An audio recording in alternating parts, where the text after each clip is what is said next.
If you like the idea of using interactive polls, but you don't like setting it up during a live meeting, then Forms is the perfect solution for you. In today's video, I'll show you how to set up a form, how to add it to a live meeting, and how to include it in an agenda. Let's do this! Go to Sessions Home and click on Tools.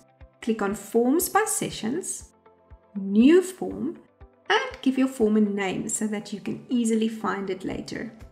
Add as many question and answer options as you want. When you're done, click on Back and you'll see your saved form. Keep this form private if it's just for sessions that you will host, or make it public so that other people in your workspace can use it too.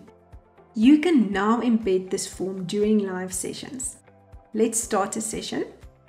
Click on the Share button in the bottom left corner, embed a tool, look for Forms, select the form you need, and embed it.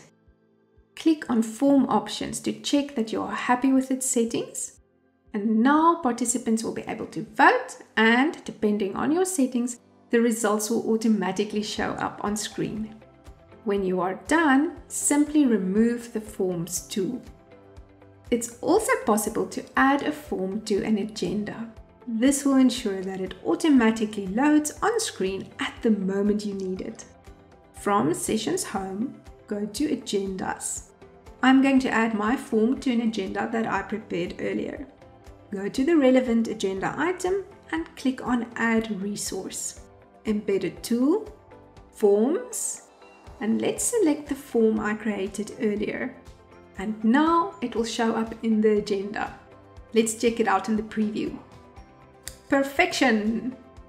If you enjoy using forms but you want a little more freedom, you can create an interactive poll during a live session.